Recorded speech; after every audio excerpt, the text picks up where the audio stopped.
Selamat pagi Nina. Pagi Bu. Gimana nih kabarnya minggu ini? Kelihatannya kayak agak-agak lesu gitu ya. Ini lagi ada banyak tugas atau gimana nih? Iya, jujur lagi overthinking banget. Terutama soal rencana saya mau kursus bahasa Inggris. Itu saya kayak merasa kurang aja gitu. Waduh, kenapa nih tiba-tiba kok muncul ragu-ragu ini? Kenapa nih? Padahal kemarin kamu semangat banget loh ceritain tentang peluang kerja ke luar negeri. Iya Bu, tapi realitanya itu gak semulus itu. Jadi itu saya tuh merasa kayak stuck banget. Sedangkan teman-teman saya itu sudah pada jago-jago, terus posting caption dan ngomong di depan kelas itu merasa kayak lancar banget. Terus sedangkan saya itu mau bilang I do video, tapi lidah saya itu kayak kesleo gitu loh Bu ya. Saya merasa kayak cukup banget.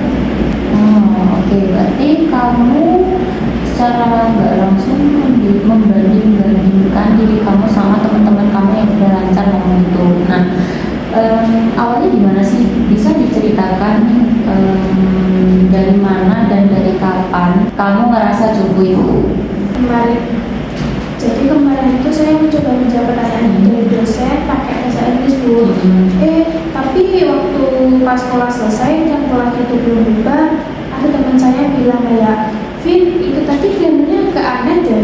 Harusnya itu pakai pasten, bukan present.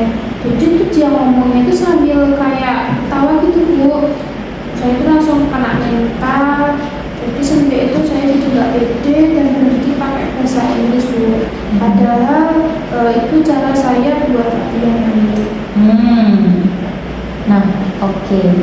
Waktu teman kamu ngoreksi kamu sambil ketawa, waktu itu apa sih yang langsung muncul di pikiran kamu tentang diri kamu sendiri?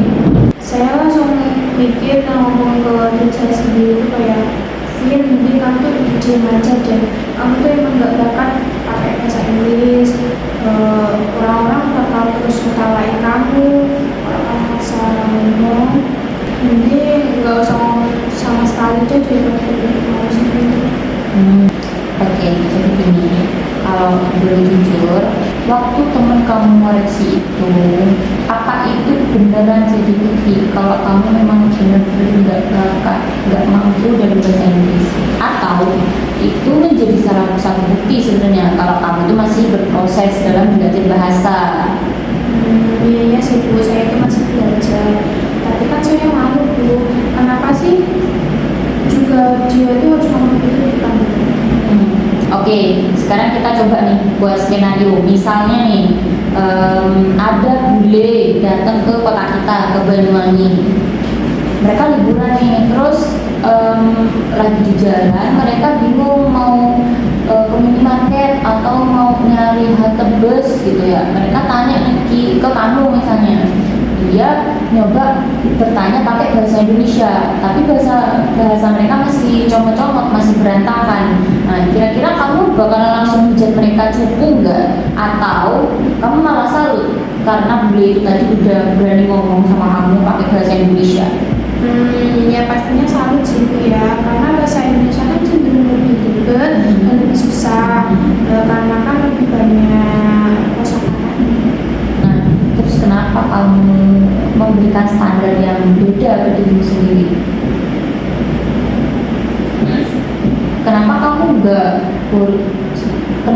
nggak boleh kasih standar yang sama kayak bule-bule itu? Mungkin karena saya itu terlalu perfeksionis Bu, jadi saya takut kalau dibilang sok Inggris sama si polisi grammar. Nah, kira-kira polisi-polisi grammar di luar sana itu sebenarnya mereka membantu kamu nggak sih? Mereka ikut andil nggak sih? Ya mana tahu di masa depan nanti kamu dapat gaji besar dari pekerjaan yang karena kamu bisa bahasa Inggris. Atau sebenarnya mereka tuh cuma penghalang dan penghambat kamu toh, cuma kerikil-kerikil kecil yang ada di jalan kamu. Bisa jadi penghambat sih Bu, karena mereka kan tidak memberikan solusi, tapi malah mereka dibikin sektor. Nah, sekarang kita coba ubah nih mantra di kepala kamu. Misal nih, kalau besok ada temenmu lagi yang ngoreksi kamu waktu kamu nyoba pakai bahasa Inggris. Nah, kira-kira apa nih mantra penangkal untuk membuat kamu tetap percaya diri nantinya? Mungkin nggak apa-apa kok Vin, salah. Yang penting kan berani mencoba, dan polisi glamour kayak mereka itu nggak bakal biayain hidup kamu di masa depan. Itu yang penting. Ya, jadi kamu harus lebih fokus sama tujuan kamu, sama goals kamu. Jadi kamu fokusnya bukan ke komentar-komentar orang-orang itu, ke polisi-polisi grammar yang anomali itu. Lalu sebagai latihan, saya pengen minggu ini kamu mencoba menantang diri kamu, posting story atau video 1 menit kamu berbicara dalam bahasa Inggris atau menulis dalam bahasa Inggris, lalu kamu post di sosial media kamu.